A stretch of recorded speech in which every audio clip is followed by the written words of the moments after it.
And Okay. Stephanie, you'll keep an eye on the room. I will definitely keep an eye, and any questions that may come in the chat, I will Great. make sure to get to you. So thank you. Yeah, of course. Well, like I said, it's really excited. I'm really excited to be here with all of you tonight. I'm joined by Whit Downing, who is an advocate, who is a person with lived experience. Whit, do you want to take a moment to introduce yourself to the group? Sure. So my name is Whit Downing. I am the program coordinator for the Kansas Council on Developmental Disabilities. And I'm actually a previous part-time LIND trainee as well. And I'm diagnosed with autism and depression. And I'm very happy to share with you guys today. Awesome. Thanks, Whit. So we're going to take some time to talk about the Suicide and Crisis Lifeline, what it is, how it works, how to access it, what you can kind of expect when you do. So it's a big topic, so let's just dive right in. So you're looking at my first slide of the presentation, and I want you to draw your attention first and foremost to that 988 Suicide and Crisis Lifeline banner over on the right side of your screen. The Lifeline has had a lot of different phone numbers over the years. You may know 273 Talk. You may even remember 1-800-SUICIDE. All of those old numbers for the Lifeline still work. But 2 years ago in July, we were really excited to introduce a new 3-digit dialing code for the Lifeline, 988. And 988 is a really beneficial thing for us because it gives us an opportunity to be a lot more memorable and accessible for people who are in a moment of crisis. Now, when I talk about the Lifeline, when I talk about Suicide and Crisis Lifeline, I've got to also draw your attention to a slight branding shift we had 2 years ago as well. We used to be the National Suicide Prevention Lifeline. They made the switch to Suicide and Crisis Lifeline because folks who felt that they were suicidal knew that the Lifeline was a safe space to reach out through. Folks who would classify what they were experiencing more broadly as crisis weren't as sure. So this was a shift that we've made to really encourage, if you feel like you're in a moment of crisis broadly, whether that's related to suicide, whether that's related to substance abuse, whether that's related to whatever facet of your life that might be inducing that crisis, we want you to feel encouraged to reach out and to talk with a crisis counselor. And I'm going to get a lot of opportunities to tell you more about what crisis counseling is like.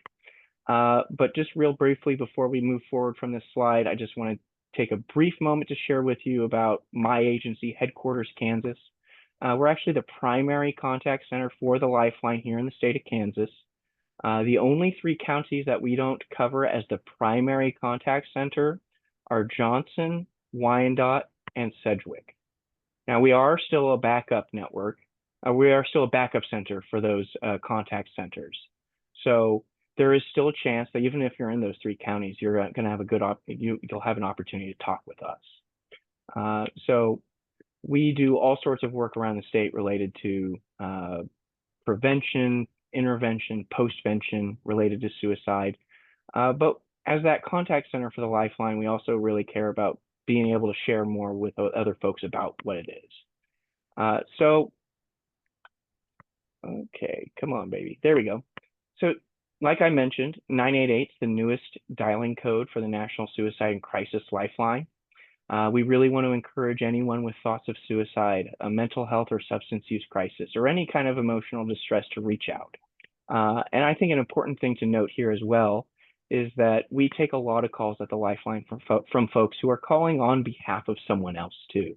Someone else that they're really worried about, and maybe they're not sure how best to help them in that moment.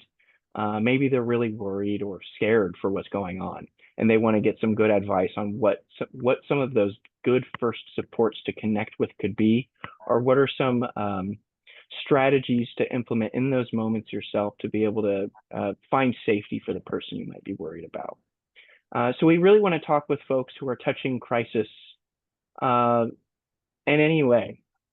So we really want to be able to be as broad as possible for folks. I'm going to talk about the different avenues through which we offer this service. And the reason why we do that is to be accessible. Just like that number change, someone who really feels comfortable calling the Lifeline might never feel like they want to text us. Or someone might feel like, oh, I never want to call, but I would totally feel comfortable sending texts. So I think it's important for us to remember that just because your level, there's multiple different pathways to connect to really, I hope, meet your level of comfort and what will work best for you. So I'm going to talk more about what crisis counseling is like, but just for now, I think it's important to note that that person you're connecting with is highly trained, is a compassionate support person who's trained to provide reflective listening, trained to sit with that person in that moment of grief in a way that maybe other folks in that person's life haven't been equipped to. And we just want to have a conversation and just talk. And we find talking is a really powerful thing for folks who are in that moment of crisis. We de-escalate with folks just with a phone conversation for something like 95% of the folks that call us. You know, something like 4% end up requiring an additional referral or another resource on the back end of our conversation. But we're really proud of how effective just talking about what's going on today can be for folks in that moment of de-escalation. So like I've mentioned, we want to talk with folks who are experiencing a wide variety of circumstances. We want to talk to folks at any time of the day. We're available 24/7. And all of those different services are available 24/7. You can call 24/7. You can text 24/7. You can get online at the Lifeline's website, 988lifeline.org, and do an instant message chat with a crisis counselor. That can be a really important option for someone who maybe doesn't have access to a phone. Maybe they live in an area with poor cell service. Like I've mentioned, there are a lot of different reasons why someone might feel more or less comfortable reaching out through one avenue or another. So our counselors, like I've mentioned, they'll provide reflective listening, they'll provide validation for that person, really with the goal of reaching a place of agreed safety. We want to have a conversation with someone about what safety is like just for the immediate future. What's it like to get through this moment? When we talk about folks who are experiencing crisis, oftentimes the future is really hard to think about. Oftentimes, thinking about the rest of your life feels overwhelming. I like to draw this parallel to 12-step programs, Gamblers Anonymous, Alcoholics Anonymous, Narcotics Anonymous, where they talk about sobriety for today. What does it mean to stay sober for today? And I think that sort of viewpoint, that sort of framework applies really well when we talk about crisis counseling as well. The rest of your life feels really overwhelming, but there are small things that we can do right now in this moment to stay safe. So here's just a little more about how 988 physically works. So if you do call 988, it's important to know that the first thing you're met with is a 40-second phone tree. We're always looking to reduce the length of the initial message because we understand that for every second that you have to wait to talk with the crisis counselor when you're really struggling, that's a second where you might feel like this isn't going to be a service that's going to work for you. So we really want to be able to connect folks as quickly as possible. I can share that at our contact center and at contact centers across the state, we average a speed to answer. So the amount of time between the phone tree ending and us picking up the phone, we average less than 20 seconds. So that should, I hope that folks won't feel discouraged if they feel they have to wait 30 seconds, 45 seconds to connect with a crisis counselor. We do want to answer that call as quickly as possible. But you are given some options when you first connect with 988. Like I've mentioned a lot, there are a lot of different sort of layers to 988. We really want to connect someone with the service or the resource that's going to work best for them. So we encourage veterans when they reach out through 988 to connect with the Veterans Crisis Line by pressing 1. We encourage Spanish speakers, primarily Spanish speakers, to connect with the Spanish subnetwork by pressing 2. That's a smaller contingent of contact centers located across the United States. I believe our closest Spanish contact center is in Oklahoma. We do have a Veterans Crisis Line contact center in Topeka. Now, the way that the Lifeline has routed has changed a lot over the years, but largely the trend has been to connect local callers with their local contact center. Because the thinking is that that local contact center is going to be the one that has the best idea of what resources are available in someone's community, what are resources that have a good reputation, that work and are open to that flowing pathway. The crisis counselor will hopefully have a much broader understanding of the crisis continuum, as we like to call it, as a whole, when we are connecting them with someone in their own state. So like I said, you can connect with the Spanish subnetwork by pressing 2. There are translation services offered through the Lifeline, though. We're onboarding more languages on all the time. I think we're at something like 18 or 19 right now.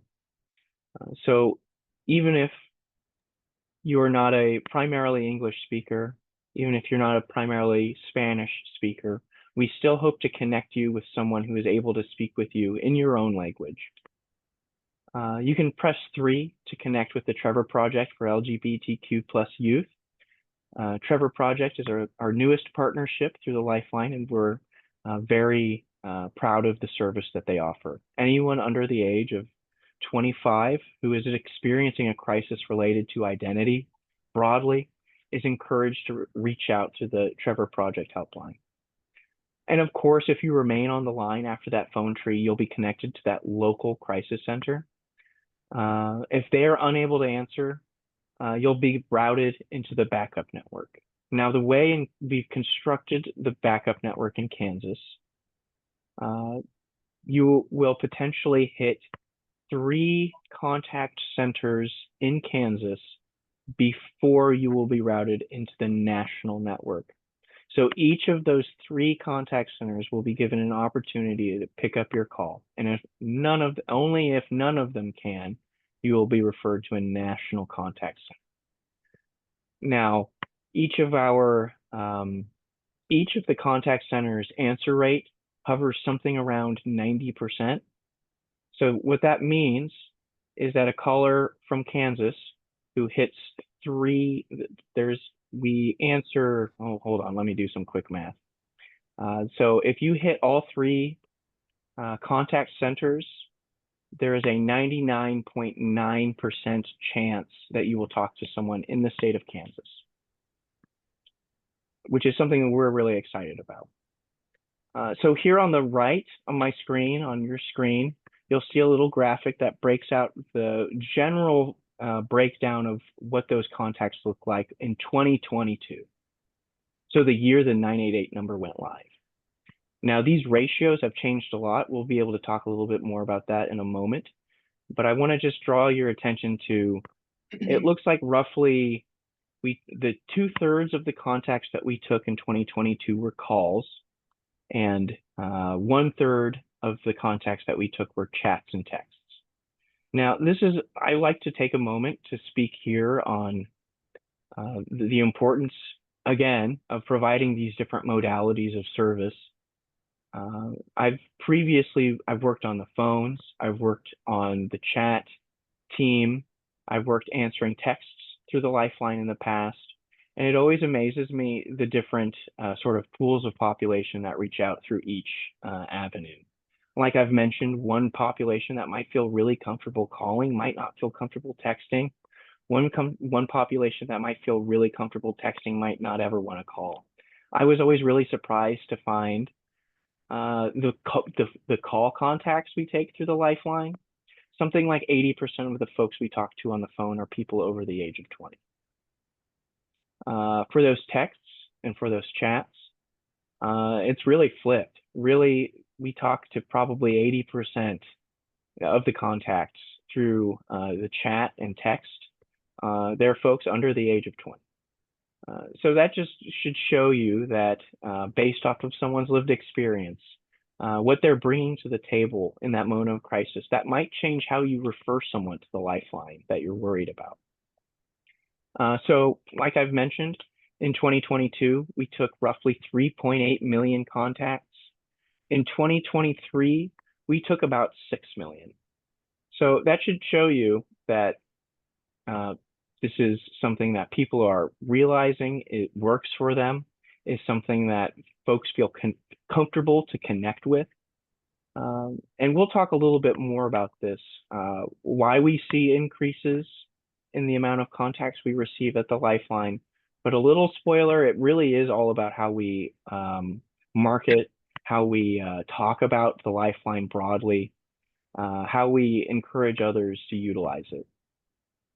So just brief, I'm going to just show you real quick. Here's some data. I'm a big data guy. I love telling stories with data. And this shows the moment of the 988 number change right there in July 22. So you see a big spike in calls that it looks like kind of evens back out. If you look at the right side compared to the left side, though, it definitely looks like there's a general volume increase. But then I want you to draw your attention to those bottom two lines. Those are the text contacts and the chat contacts before and after the number change. And what I hope you see is a huge increase. Some of the metrics that we ran told us that it was something like some just absurd number, like 1,100% increase in the amount of folks who are reaching out through chat and text. And one of the big reasons why that is before the number change, a lot of folks did not know that the Lifeline was something that you could text. So as we message broadly about the Lifeline, as we talk about it in a safe way that encourages folks to seek help, we find that we see increases in the volume, not because we are creating more individuals in a moment of crisis. It's that more people who are in a moment of crisis know that there is an appropriate space to reach out through. So I just want to take a brief moment to talk a little bit more about crisis, what it is really, what we think it is. So in our biz, we really talk about crisis as a moment where someone's lived experience, their capacity to cope with life's circumstances is being outmatched by those circumstances. So you can think about how that might be different for each and every one of us. And it might be different for each and every one of us at different points in our lives. I can share what might have been a crisis with me at 18 might not be a crisis for me now. But when we think about crisis in this way, it really puts the person with the lived experience at the center of it. Crisis is something that is self-defined, but we also believe that there are some commonalities across crisis. Generally, someone who is experiencing a moment of crisis has some level of loss. There is some level of change. There is some level of disturbance. And a lot of the times, folks are utilizing crisis care to try to plug that gap. But we also believe that how each crisis manifests is unique to each individual. Just like that crisis is self-defined, how it manifests and how it rears itself looks different for each of us as well. What might be a warning sign for someone might not be someone else's warning sign, that they might be experiencing difficulties. But we do believe that even in that moment of crisis, Even when that person feels like there's nowhere else to go, they still do have strengths, even if they've forgotten them. They do still have resources available to them, even if they aren't being considered. And there are still protective factors in that person's life, even if they are difficult to feel. So we want to be considerate of folks who are experiencing abrupt changes in behavior, folks who have experienced loss broadly. And I think it's important for us to think about loss in a in a broad way, like I've said.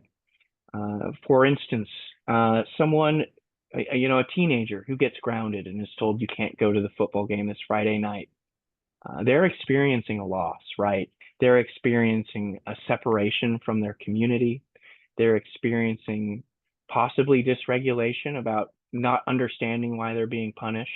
There are a lot of different pieces that go into loss that I think that it's helpful to have a broad mind when we approach it.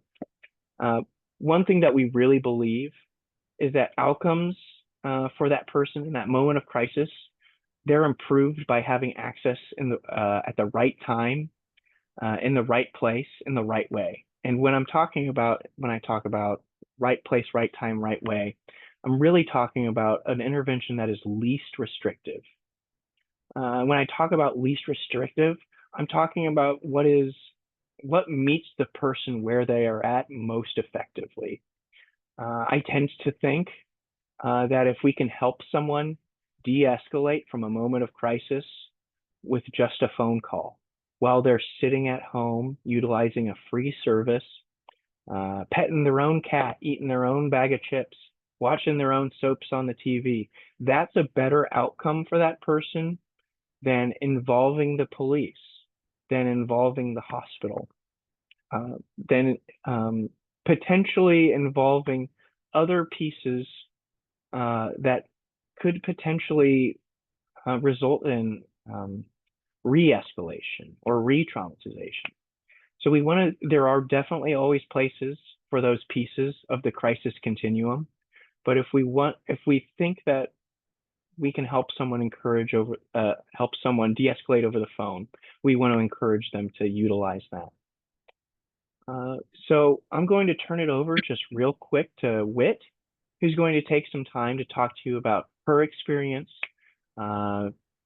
utilizing the Lifeline as a person with lived experience and just all of the different pieces of it. So Whit, let me know when you want me to switch your slides, okay? Okay. So I'm going to share with you guys my experiences with contacting 988. But before that, I just want to share a little bit about like who I am.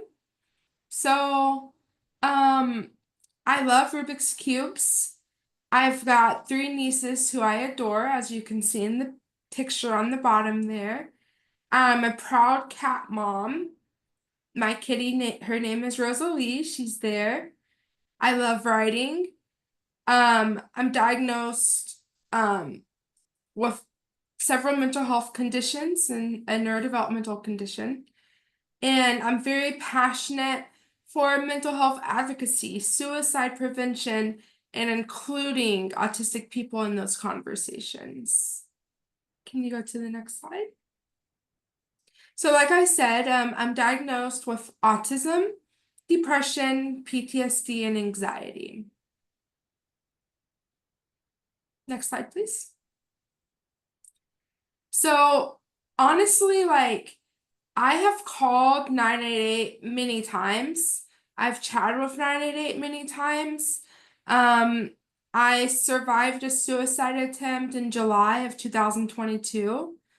I still deal with thoughts of suicide sometimes. And when I do, I reach out. Now, here's the thing. Calling 988 and chatting with 988 is it can be very hard, very scary. So, but it's also very hard and very scary to be experiencing a crisis. And it's so important to just not do that alone. And so when I'm experiencing a crisis, words do not come easy for me. I need a lot of time to process, but I'm also very committed to staying alive, which is why I call or chat. And in my experience, I've with calling 988, I've had really good counselors on the other end of the phone. Um, they've been patient with me. They don't like a lot of people think like, well, if I admit that I'm having these thoughts of suicide, they're gonna call the cops. That's not the case. Um, that that's not like Burke said, like they want to do the least, I don't know what, least invasive, least restrictive. Yeah, either of those words. Yeah. Yeah. So they've only involved law enforcement one time with me. And I'm at the time, I'm like, oh my gosh, it's scary. But at the same time, had they not, I probably wouldn't be here today. Because we weren't able to come up with a plan for me to stay safe. And so that's just one time out of many times that I've contacted. So that's calling 988. Oh, I've also had a counselor directly ask me if I'm autistic.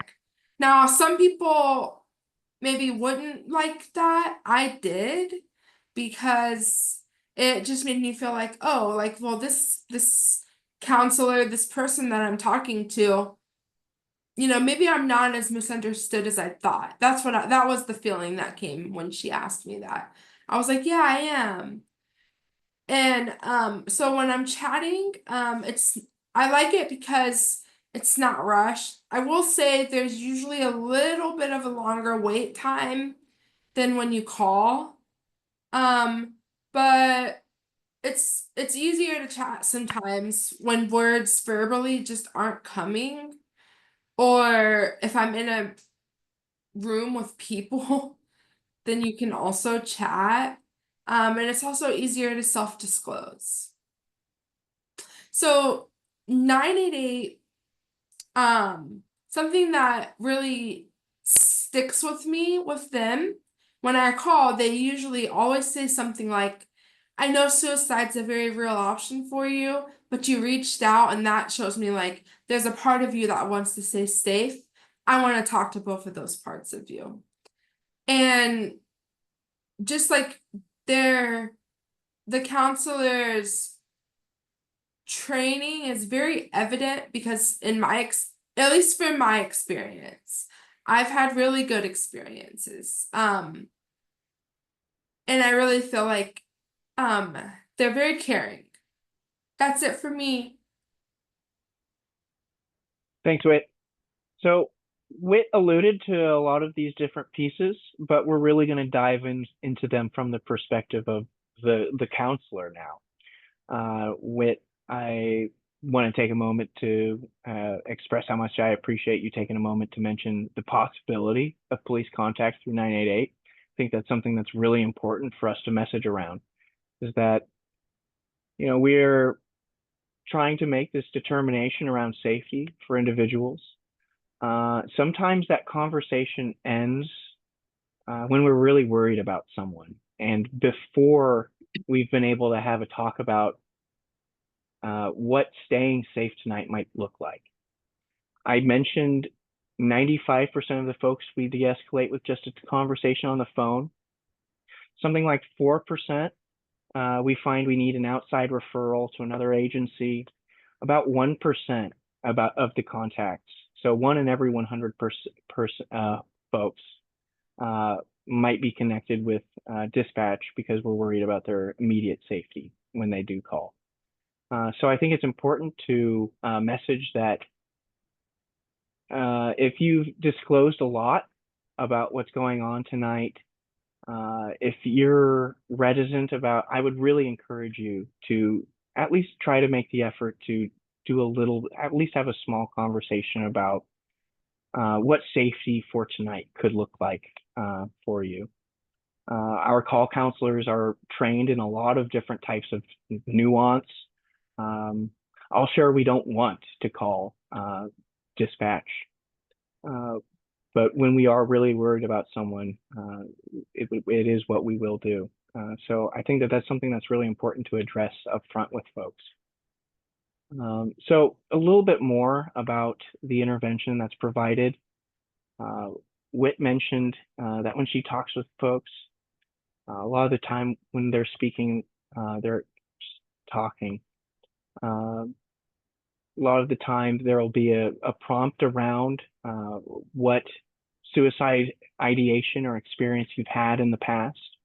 Whit alluded to that with the question of asking directly around suicide. We really want to ask directly around suicide. It's really important to us because when folks reach out, sometimes they don't have the words to describe what they're feeling. So if we can put a name to what that experience might be for that person, we want to try to help that person make that connection. We also really want to explore ambivalence. We know that crisis is a really complicated moment. And a lot of the time, there's uncertainty around life and death. And that's a really uncomfortable thing for folks to sit with, folks in that person's life. We find that it's really impactful to just take a moment and sit in that ambivalence with someone, explore that, wow, it sounds like there are a lot of reasons why you want to die today. I also hear that you're talking with me right now. That tells me that there's at least a part of you that wants to stay safe and to find safety tonight. So we really want to be able to speak to both parts of that person's experience. Like I've mentioned, we really just spend a lot of time listening with folks on the phone. We want to give someone an opportunity to share their full story. A lot of the time, when someone's experiencing a crisis related to suicide, what we find is that there's a feeling of intense lonesomeness. And oftentimes that feeling of lonesomeness overlaps with a feeling of burdensomeness. Like anytime I would talk to someone about what's going on in life, it makes things harder for myself, or it makes things harder for the person I'm telling. So we really want to address that feeling of burdensomeness with folks who reach out to us by giving them an opportunity to share everything that's going on and really just sitting and radically listening in a way that maybe other folks in that person's life haven't been able to do or haven't been equipped to do. So we, during that conversation, are listening to different pieces that might indicate safety. Some of those things we're listening to are how serious of a plan has been constructed around suicide. Is there a plan? Is there a timetable for the plan? These are all little things that we're listening for that might speak to us on the level of acuity of the person that we're talking to. We want to keep those things. We want to kind of make note of those things as we hear them. And we're hopeful to have a conversation on the back end once we've given someone an opportunity to talk about everything that's going on, to address what safety for the future could look like around what our concerns might be. So a lot of the time that involves having a good pace to the conversation, finding sort of the bounds of how the conversation moves and bends. Like I've mentioned, there can be a lot of nuances in these types of conversations, but really what's very important to us is that the caller has some level of agency and is self-directing the intervention themselves. So if someone needs to take more time talking about whatever it might be, we're flexible enough to spend that time talking with them about it. Maybe we've already started kind of working into safety planning, but things get hard again, or we're in a spot where I don't know if I can do this. Hey, let's take a moment. Let's talk about it. What feels hard? What feels overwhelming about all of the different pieces? So we really want to have a collaborative plan with someone that we're talking to. And it's right there. We want to establish a collaborative plan for safety. We use a lot of different tools during our intervention, different tools like counseling on access to lethal means, best practice interventions for folks experiencing suicidal ideation. When we're doing safety planning, we use something called a Stanley Brown safety plan, which is really an industry standard in the crisis industry. And we want to have a conversation about ways to distract yourself, ways to find an outlet for what's going on, ways to get through what is going on right now, and ways to connect with other people for continued support. So to that end, we do also have the capacity to provide a certain level of resource navigation for folks. We triage folks with different agencies, different organizations all the time. We're looking for specific needs, whether it's related to substance use, whether it's related to needing assessments, whatever it might be. We really seek to help connect that person with that next good support person. And of course, we also want to offer follow-up for that person as well. I've mentioned already that feeling of burdensomeness that person might be feeling. If we can just take a moment to sort of address that feeling by reaching back out to that person after we've had that conversation, we say, hey, look, we've had this hard conversation and we're still here. I'm wondering how your day has been today. I'm wondering if you've been able to connect with the mental health center that we talked about when we were on the phone the other day. So we can help address that feeling that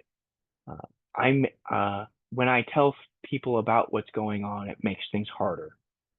So just real quick, chat. Whit alluded to this a little bit. Chat can sometimes look a little different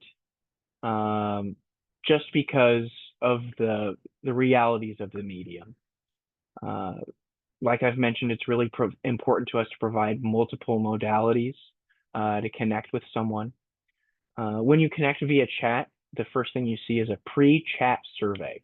So that gives you an opportunity to self-disclose just a little bit, share with the crisis counselor a little bit more about what you might be going through in that moment or what might be the reason you reached out today. But the intervention that's provided through chat is essentially the same. We still want to have a conversation focused on safety. We still want to give that person an opportunity to share their full story, what's going on today. We still want to explore the ambivalence around life and death. We still want to ask directly about suicide. And we still want to really develop a collaborative safety plan with that person when they're chatting with us. If there is a wait to connect, which sometimes there's fewer chat text centers in the United States than call centers. The volume for chat and text has been really increasing the last 2 years, though. So a lot of chat and text centers are being onboarded all across the United States. Here in Kansas, we're onboarding 2 more in the next year. And it's for the same reason. We want to connect Kansas texters and chatters to 988 with a Kansas counselor. But when you do connect, after you've completed that helpful resources sheet or survey, there is a page that you can access that does connect you with potential helpful resources at a national level. But I would also hope that that person might still be willing to connect to learn more about what local resources might look like. And the newest avenue to connect through 988 is actually video call support. So right now, video call support they've completed the pilot. It was a very successful pilot. It's currently only being offered by one center located in Missouri. Now, video call support is primarily intended for individuals who are deaf, hard of hearing, but anyone who has difficulty communicating over the phone or via chat or text is welcome to reach out to video call support. So this really gives us an avenue to connect with folks who have been historically underserved by Lifeline in the past, folks who, like I've mentioned, have difficulty texting, have difficulty typing, have difficulty talking on the phone.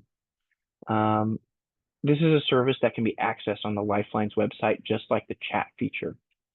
Like I've mentioned, this is only provided at this moment by one center in Missouri.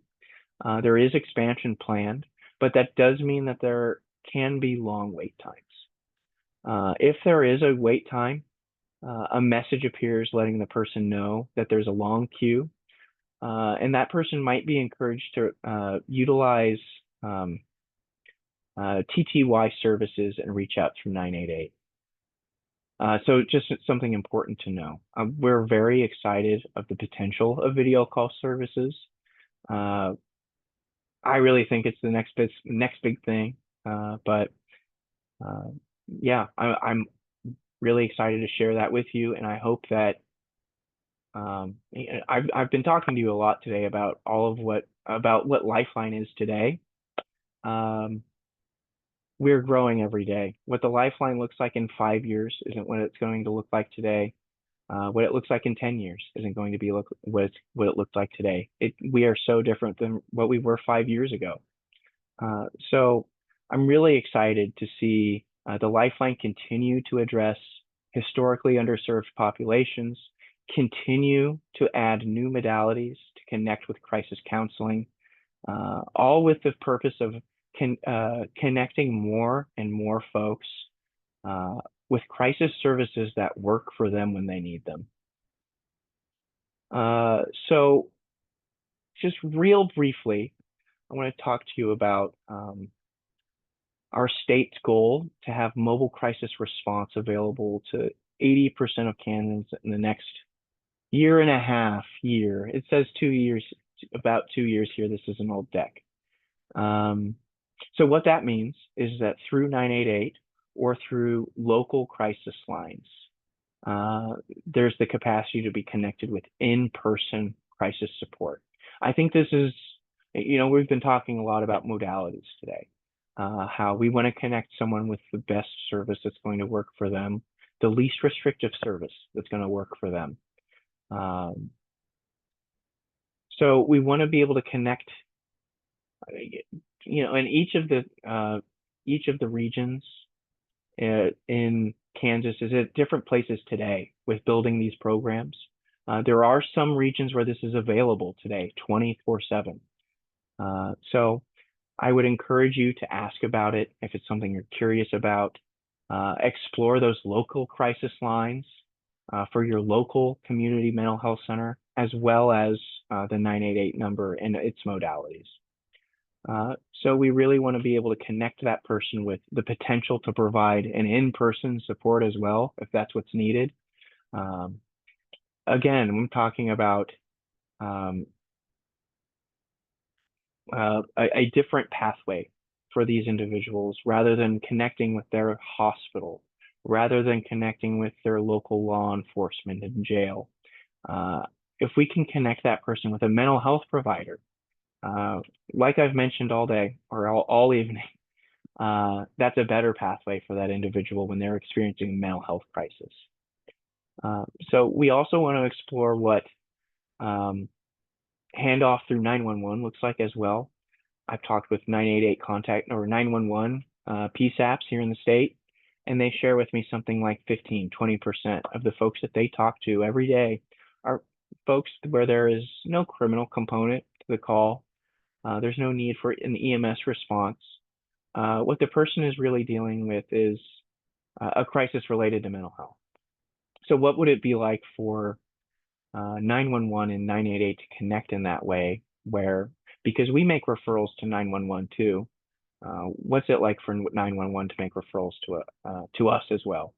So this, I think, goes back to this whole piece that the crisis continuum is something that is expanding every day, every year. There's going to be new potential to connect with mental health providers in that moment of crisis.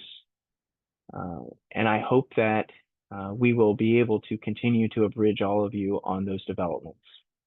So I'm wrapping up now. I do have a few calls to action for all of you guys. I do hope you'll help me educate others about 988, how it works, what it's like. I hope you'll also attend other sessions like you have tonight about what we're up to. Like I've mentioned, we're changing all the time. I hope you'll encourage others that help is available today 24/7. I hope you'll encourage your community, potential consumers, to reach out by dialing, texting, or chatting 988 or their local contact or their local crisis center's phone number. I hope you'll help us ensure that 988 is something that's widely communicated, is something that's on resource lists and materials. I hope you'll help us collaborate. I hope you'll help us strengthen the crisis continuum as a whole here in our community and in our state. And I hope you'll help us advocate for the continuation of these programs and continued funding here in the state as well. So I'm open to questions. If you'd like to learn more about our organization, you can find us at our website right here, ksphq.org. You can do WAC 988 if you want. You don't have to. There's also SAMHSA's website. SAMHSA is the administrator of the Lifeline. They're a federal agency, and they overview all of the full system. So Valerie, 988 covers all counties nationwide. When I was speaking earlier about counties we do not cover, I was speaking only about our agency. You will still be connected with a local contact center in Sedgwick County, Wyandotte County, and Johnson County. They all have their own contact centers that only answer for that county. But then our agency, so those are our three most populous counties. Then we answer the other 102. So right here on this slide, here's my contact information if you want to connect with me to learn more. Kirk Vernon, our state 988 coordinator, is here as well. And then our community educator. If you're looking for more education opportunities or looking for help with educating others in your community about 988. So I just wanted to say thank you again for taking some time tonight to learn about 988. I sit with Whit and I and to learn our spiel. Jerome, if you are located in Sedgwick County, you can currently utilize video call services through the Lifeline's website. Like I mentioned, video call services are only answered by one contact center, so there is a potential for long wait times. There is plans to expand video call centers in the future. I'm hopeful for a near future where wait times for video call are similar to chat or text. Thank you very much for your question.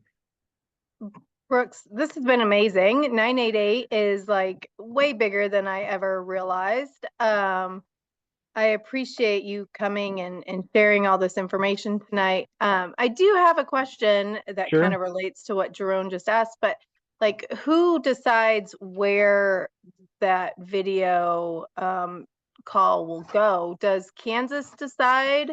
Like, So this is a hey, national we're going network. to, Yeah. so the national network decides. Yeah. How So it there's expands. right. So there's something like 220 988 contact centers scattered all across the United States. Here in Kansas, we have 5. We have us, the 3 contact centers in those big counties, and then we have our state backup contact center that backs up all of us. But we also back up the 3 big ones as well. So the way it in Kansas, when you call, it hits is, say you're calling from Lyon County. You'll hit us first, then our backup. Say you call from Sedgwick County. You'll hit the Sedgwick County contact center, then us, then the backup, then the national backup. So like I've mentioned, it's really important to us to be able to answer those calls from Kansas callers in Kansas. The way the Lifeline has routed has changed a lot over the years. We're currently using a system called geo routing. So that allows us to connect, allows callers to connect with the closest proximal contact center to them, rather than routing based off of area code or prefix. So we don't have complete location information when you call. We have a rough understanding of what county you might be in. Okay. Stephanie, do you feel like I touched on your question while I kind of... No, you did. I was swerved just and veered? wondering, I was just wondering, you know, does the funding, like in the state of Kansas, make Right. decisions of where, you know, something It's, gets started or new in here? yeah, so really, I think that, so Kansas is very invested in funding the Lifeline. Great. When the history of the contact center now, I don't want to get fully into it, but largely a lot of this work was started by volunteer operations, by nonprofits who were really just trying to give back in a way that made sense to them. And all of these centers got kind of stitched together into a big old network, a big old quilt. With this number change, we really hoped for a federal funding mechanism to help support all of us. That federal funding mechanism wasn't passed, but each of the states took it to their legislators to try to get 988 bills passed. We were one of the very first states to do so. I think if there's going to be any state that continues to support the build out of the 988 system and to support, for instance, video call support for Kansans in an expedited manner, I think Kansas is the state to do it. Okay. Any other questions from the audience?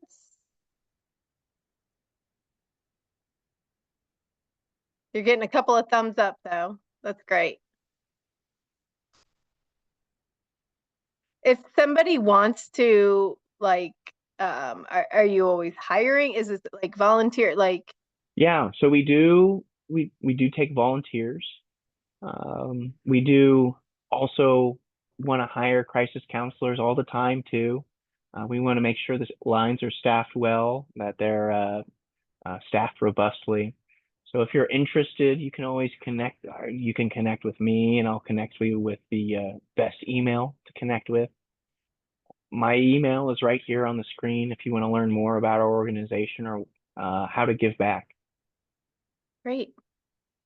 And this was recorded tonight, so it will be going out on our Kansas Lend YouTube page. If you just go out to YouTube and search Kansas Lend, you should come up, and all of our past sessions are there as well. But feel free to, it'll probably go up about Tuesday or Wednesday, and feel free to share this with others that may be interested in needing this information. And let other people know that they can get a presentation as well. If there's an organization that wants a presentation, to reach out to Brooks as well. So That's right.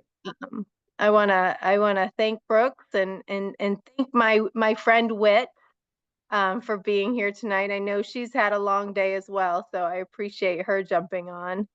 And if there's no more questions, I will wish you all a fantastic evening and enjoy the weekend ahead. Thanks everyone for joining.